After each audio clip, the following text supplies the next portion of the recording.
మహా హైదరాబాద్ రూపుదిద్దుకుంది. దేశంలోని అతిపెద్ద మున్సిపల్ కార్పొరేషన్గా హైదరాబాద్ నిలిచింది. మహా హైదరాబాద్ ఏర్పాటుతో 25 ఏళ్ల తర్వాతి కలల నగరానికి అడుగులు పడ్డట్టే. ఇక మౌలిక వస్తువుల వృద్ధిపై దృష్టి సారిస్తే హైదరాబాద్కు తిరుగుండదు. ఇప్పటి వరకు పరిపాలనా సౌలభ్యంపై దృష్టి పెట్టిన సర్కార్ ఇక ప్రణాళికాబద్ధమైన నగర అభివృద్ధిపై దృష్టి పెట్టాల్సి ఉంది. హైదరాబాద్ స్వరూపం మారిపోయింది. హార్ట్ షేప్లో ఉండే నగరం మరింతగా విస్తరించింది. ఏకంగా 12 జోన్లు, 60 సర్కిల్స్, 300 వార్డులతో చిన్న సైజు రాష్ట్రంలా మారిపోయింది. తెలంగాణ ప్రభుత్వం డిసెంబర్ 24, 2025న జీవో నెంబర్ 292 జారీ చేసింది. దీని ద్వారా గ్రేటర్ హైదరాబాద్ మున్సిపల్ కార్పొరేషన్ పునర్వ్యవస్థీకరణ పూర్తయింది. 27 పురపాలక సంస్థలు జీహెచ్ఎంసీలో విలీనమయ్యాయి. ఇప్పుడు జీహెచ్ఎంసీ విస్తీర్ణం 650 చదరపు కిలోమీటర్ల నుంచి దాదాపు 2050 చదరపు కిలోమీటర్లకు పెరిగింది. జనాభా 1.34 కోట్లు దాటింది. ఇది భారతదేశంలో అతిపెద్ద మున్సిపల్ కార్పొరేషన్ గా మారింది. సింగపూర్ కంటే 3 ఇంతలు మారిషస్ స్థాయి విస్తీర్ణం కలిగిన నగరంగా హైదరాబాద్ రూపొందింది. ఈ విస్తరణతో జీహెచ్ఎంసీలో జోన్ల సంఖ్య 6 నుంచి 12కి, సర్కిళ్లు 30 నుంచి 60కి, వార్డులు 150 నుంచి 300కి పెరిగాయి. ఈ మార్పులు పరిపాలనను వికేంద్రీకరించి సేవలను మెరుగుపరచడానికి ఉద్దేశించినవి. ఔటర్ రింగ్ రోడ్డు పరిధిలోని అసమాన అభివృద్ధిని సరిచేయడమే దీని లక్ష్యం. విలీనమైన 27 పురపాలక సంస్థల్లో బడంగ్పేట్, బండ్లగూడ జాగీర్, మీర్పేట్, జిల్లెలగూడ, బోడుపల్, పిర్జాదిగూడ, జవహర్ నగర్, నిజాంపేట్ వంటి 7 కార్పొరేషన్లు, పెదాంబర్పేట్, జల్పల్లి, శంషాబాద్, తుర్కయాంజల్, మణికొండ, నార్సింగి వంటి 20 మున్సిపాలిటీలు ఉన్నాయి. ఈ విలీనం వల్ల రోడ్లు, మంచినీరు, పారిశుద్ధ్యం, ఇళ్ల నిర్మాణం వంటి సేవలు ఒకే విధంగా అందరికీ అందుతాయి. అసమానతలు తొలగి ప్రణాళికాబద్ధమైన అభివృద్ధి సాధ్యమవుతుంది. మనకు హైదరాబాద్ నగరం విస్తరిస్తూ 27 మున్సిపాలిటీలను హైదరాబాద్ నగరంలో కలిపేసి GHMC greater Hyderabad municipal corporation 625 square కిలోమీటర్ల నుంచి దాదాపు 2053 స్క్వేర్ కిలోమీటర్లకు పెంచడం జరిగింది. ఈ పెంచిన తర్వాత దీని చుట్టూ ఉన్న ప్రాంతం, శివారు ప్రాంతం ఏదైతుందో దాన్ని హెచ్ఎండిఏ పరిధి కూడా పెంచి ఇప్పుడు ఓఆర్ఆర్ లోపల ఉన్నదంతా హైదరాబాద్ నగరంగా పరిగణిస్తున్నారు. ఇది భారతదేశంలోనే అత్యంత పెద్ద నగరంగా భౌగోళికంగా ప్రకటించడం జరిగింది. అయితే దీని వలన, అంటే ఈ చర్యల వలన, ఈ ప్రణాళిక వలన రాష్ట్ర ప్రభుత్వం జీహెచ్ఎంసీ యాక్ట్, తెలంగాణ మున్సిపాలిటీల యాక్ట్లకు సవరణలు చేసి ఈ విస్తరణకు చట్టబద్ధత కల్పించింది. వార్డు డీలిమిటేషన్ ప్రక్రియలో 6,000కు పైగా అభ్యంతరాలొచ్చాయి. సహేతుకమైనవి పరిగణలోకి తీసుకుని తుది నోటిఫికేషన్ జారీ చేశారు. ఈ మార్పులతో హైదరాబాద్ ప్రపంచ స్థాయి నగరంగా మారనుంది. రియల్ ఎస్టేట్ రంగంలో పెట్టుబడులు పెరిగే అవకాశం ఉంది. ఏకరూప పన్నులు, మెరుగైన మౌలిక సదుపాయాలు అందుబాటులోకి వస్తాయి. అయితే కొందరు విమర్శకులు ఇది కేంద్రీకృత నియంత్రణకు దారితీస్తుందని, స్థానిక సంస్థల స్వయం ప్రతిపత్తి తగ్గుతుందని అభిప్రాయపడుతున్నారు. విస్తరణ తర్వాత జీహెచ్ఎంసీలో ఉద్యోగుల సంఖ్య కూడా పెరిగింది. విలీన సంస్థల నుంచి 100 మంది రెగ్యులర్, అవుట్సోర్సింగ్ ఉద్యోగులు చేరారు. రాబోయే మున్సిపల్ ఎన్నికల్లో 300 వార్డులకు ఎన్నికలు జరగనున్నాయి. ఇది హైదరాబాద్ పరిపాలనను మరింత సమర్థవంతం చేస్తుంది. ఈ విస్తరణ వల్ల హైదరాబాద్ భవిష్యత్ నగరంగా మారనుంది. ఫ్యూచర్ సిటీ కూడా దీనికి త్వరలోనే జతకలిసే ఛాన్స్ ఉంటుంది. ప్రభుత్వం ఏకరూప అభివృద్ధి, మెరుగైన సేవలు, ప్రజల సౌకర్యం కోసం ఈ నిర్ణయం తీసుకుంది. రానున్న రోజుల్లో హైదరాబాద్ మరింత వేగంగా అభివృద్ధి చెందుతుంది. ఈ మార్పులు తెలంగాణ రాజధాని హైదరాబాద్ ను ప్రపంచ మ్యాప్లో మరింత ప్రముఖంగా నిలబడతాయి.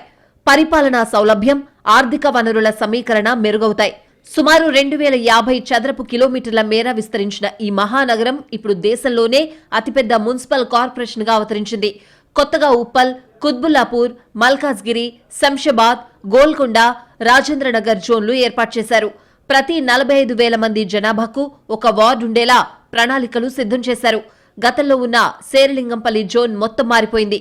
కేవలం మియాపూర్, శేరిలింగంపల్లి, పటాన్ చెరువు సర్కిళ్లను మాత్రమే చేర్చారు. విలీనమైన అమీన్పూర్, నార్సింగ్లను కూడా చేర్చారు. జీహెచ్ఎంసీని విస్తరిస్తూ నిర్ణయించిన తర్వాత తుక్కుగూడ ప్రాంతవాసులు తమను చార్మినార్ జోన్లో చేర్చవద్దని ఇలా వివిధ ప్రాంతాల వాసులు ఆందోళనకు దిగారు. అయితే ఆయా ప్రాంతాల వాసులకు అనువైన ప్రాంతాలను ఎంపిక చేశారు. తుక్కుగూడ వాసులను శంషాబాద్ జోన్ పరిధిలోకి తెచ్చారు. పాత బస్తీకి సంబంధించి ప్రస్తుతం 3 జోన్లు చేశారు. అందులో గోల్కొండ, చార్మినార్, రాజేంద్రనగర్లున్నాయి. ఇందులో పూర్తిగా పాత నగరానికి చెందిన ప్రాంతాలే ఉన్నాయి. ఇక కుత్బుల్లాపూర్ జోన్లో అత్యధికంగా 7 సర్కిళ్లుండగా ఆ తర్వాత రాజేంద్రనగర్ జోన్లో 6 సర్కిళ్లున్నాయి. ఇక శేరిలింగంపల్లి, ఖైరతాబాద్, గోల్కొండ, సికింద్రాబాద్, ఉప్పల్, మల్కాజ్గిరి, చార్మినార్ జోన్లలో 5 సర్కిళ్లుండగా కుకట్పల్లి, ఎల్బీనగర్, శంషాబాద్లలో 4 సర్కిళ్లున్నాయి. వచ్చే ఏడాది జనవరి నుంచి దేశవ్యాప్తంగా జనగణన ప్రక్రియ ప్రారంభం కానుంది. ఒకసారి జనగణన మొదలైతే తదుపరి 2 ఏళ్ల వరకు డివిజన్ల మార్పులు లేదా పునర్విభజన చేపట్టడం సాధ్యపడదు. ఈ సాంకేతిక ఇబ్బందిని దృష్టిలో ఉంచుకుని ప్రభుత్వం అత్యంత వేగంగా శివారు ప్రాంతాల విలీనాన్ని పూర్తి చేసి పునర్విభజన ప్రక్రియను కొలికి తెచ్చింది. ఈ వ్యవస్థీకరణ కేవలం సౌలభ్యం కోసం మాత్రమే కాకుండా భవిష్యత్తులో జీహెచ్ఎంసీని 3 స్వతంత్ర మహానగరపాలక సంస్థలుగా విభజించాలనే ప్రభుత్వ దీర్ఘకాలిక వ్యూహానికి పునాదిగా కనిపిస్తోంది. ప్రభుత్వ ప్రాథమిక ఆలోచన ప్రకారం మూసీ నదిని సరిహద్దుగా తీసుకుని నగర విభజన జరగనుంది. మూసీకి దక్షిణాన ఉన్న ప్రాంతాలన్నింటినీ కలిపి ఒక కార్పొరేషన్ గా దీనికి జీహెచ్ఎంసీ పేరునే కొనసాగించే అవకాశం ఉంది. ఉత్తరాన ఉన్న ప్రాంతాలను సికింద్రాబాద్, సైబరాబాద్ పేరుతో మరో 2 కార్పొరేషన్లుగా ఏర్పాటు చేసే దిశగా కసరత్తు సాగుతోంది. ఈ చరిత్రాత్మక మార్పు ద్వారా నగరంలోని అన్ని ప్రాంతాలకు సమానంగా నిధులు కేటాయించడం, ట్రాఫిక్, వ్యర్థాల నిర్వహణ వంటి సమస్యలను స్థానికంగానే పరిష్కరించడం ప్రభుత్వ ప్రధాన ఉద్దేశం. ఈ పునర్వ్యవస్థీకరణ పూర్తి కావడంతో హైదరాబాద్ మహానగరం పాలనాపరంగా సరికొత్త రూపురేఖలను సంతరించుకోనుంది. హైదరాబాద్కు విస్తరణ కొత్తేం కాదు. కాకపోతే ఇప్పుడు జరిగిన పరిధి పెంపు ప్రక్రియ మాత్రం ప్రత్యేకమే. ఎందుకంటే ఈ ప్రక్రియ పూర్తయ్యాక హైదరాబాద్ దేశంలోనే అతిపెద్ద నగరంగా నిలుస్తోంది. దీంతో పాటు హైదరాబాద్ బ్రాండ్ ఇమేజ్ మరింతగా ఇనుమడిస్తుందనే లెక్కలేస్తున్నారు. రాష్ట్ర రాజధాని హైదరాబాద్ ఇక మహానగరంగా మారనుంది. హైదరాబాద్ మహానగర అభివృద్ధి సంస్థ స్థానంలో హైదరాబాద్ మెట్రోపాలిటన్ రీజియన్ హెచ్ఎంఆర్ను ప్రభుత్వం తెరపైకి తీసుకొచ్చింది. హైదరాబాద్ పరిసర ప్రాంతాల్లో రీజనల్ రింగ్ రోడ్ వస్తూ ఉండడంతో భవిష్యత్ అవసరాలను పరిగణలోకి తీసుకుని హైదరాబాద్ మెట్రోపాలిటన్ రీజియన్ను ఏర్పాటు చేసింది. హైదరాబాద్ మెట్రోపాలిటన్ రీజియన్ పరిధిలో 11 జిల్లాలు, 104 మండలాలు, 1355 రెవెన్యూ గ్రామాలు ఉండనున్నాయి. ప్రస్తుతం హెచ్ఎండిఏ విస్తీర్ణం 7,257 చదరపు కిలోమీటర్లు కాగా హెచ్ఎంఆర్ పరిధి 10,472.72 చదరపు కిలోమీటర్ల వరకు విస్తరించనుంది. హెచ్ఎండిఏ పరిధిలో హైదరాబాద్, రంగారెడ్డి, మేడ్చల్, సిద్దిపేట, సంగారెడ్డి, మెదక్, యాదాద్రి, భువనగిరి జిల్లాలుండగా హెచ్ఎంఆర్లో వీటితో పాటు నల్గొండ, నాగర్ కర్నూల్, మహబూబ్ నగర్, వికారాబాద్ జిల్లాలు చేరనున్నాయి.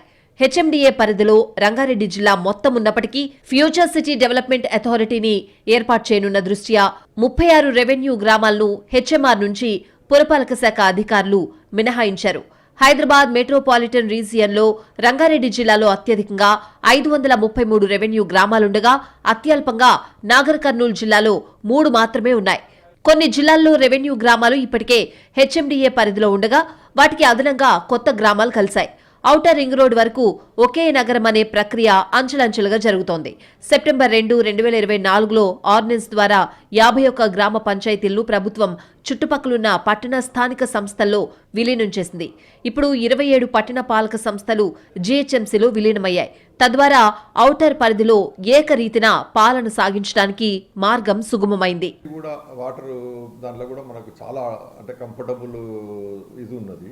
అండ్ ఓఆర్ఆర్లో కూడా కంపల్సరీ రింగ్ మెయిన్ వేసేసి అన్ని ఇంటర్లింక్ చేస్తాము అనే ప్రపోజల్ మొదటి నుంచి చాలా రోజుల నుంచి ఉన్నది. ఆ ప్రపోజల్ని ఇప్పుడు కంటిన్యూ చేసుకొని అది మొత్తం టోటల్ వాటర్ సప్లైకి ఒక మొత్తం గ్రిడ్ లాగా తయారు చేసేసి ఒకవేళ ఒక సైడ్ నుంచి వాటర్ ఏదన్నా ఇబ్బంది అయితే ఇంకొక సైడ్ నుంచి కృష్ణా వాటర్లో ఒక ఫేజ్ బంద్ అయిందనుకోండి, గోదావరి కూడా సెకండ్ ఫేజ్ కూడా చేస్తామనే ప్రపోజల్ ఉంది. అది కూడా తీసుకురావాల్సి వస్తుంది. ఎందుకంటే ఇప్పుడు ఇంతకుముందు ఉన్న పాపులేషన్ ఓన్లీ జిహెచ్ఎంసీ వరకే, హెచ్ఎండబ్ల్యూఎస్ఎస్బి కూడా వాటర్ సప్లై ఉన్నది. అది కూడా ఇప్పుడు మనం ఎక్స్టెండ్ చేసినప్పుడు ఆటోమేటిక్గా ORR within the ORR GHMC ఏరియాలో అన్ని ఏరియాలు కూడా సప్లై చేయాల్సి వస్తుంది. కాబట్టి అండ్ మనకు అంటే ఇన్ఫ్లో కూడా ఎక్కువ ఉండాల్సి వస్తుంది. అది అంటే ఆ కెపాసిటీస్ రీచ్ కావాలంటే కంపల్సరీ ఇప్పుడు మనకు గోదావరి కూడా సెకండ్ ఫేజ్ చేసుకొని అండ్ ఫ్యూచర్ ప్లాన్ కూడా చేసుకోవాల్సి వస్తుంది. ఆల్మోస్ట్ నాకు తెలిసి ఇంతవరకు 1,20,00,000 పాపులేషన్ వస్తుంది. ఇప్పుడు అది కాస్త ఇప్పుడు మనకు ఇంక్రీజ్ అవుతూ పోతుంటే 2047 వరకు 2,50 lakhs వరకు పోయే ఛాన్సెస్ ఉంటుంది. హైదరాబాద్లో నిజాం నవాబుల పాలన నుంచి ఇప్పటి వరకు అంచెలంచెలుగా ఎదుగుతూ వస్తోంది. 55 చదరపు కిలోమీటర్ల విస్తీర్ణంతో మొదలైన ఈ మహానగరం అభివృద్ధి ప్రణాళిక నేడు 2,050 చదరపు కిలోమీటర్లకు విస్తరించిందంటే ఏ స్థాయిలో విస్తీర్ణం ఉంటుందో అర్థం చేసుకోవచ్చు.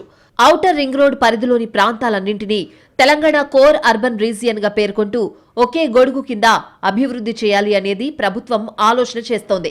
నిజాం ప్రభుత్వం 1869లో పురపాలక వ్యవస్థను అమల్లోకి తెచ్చింది.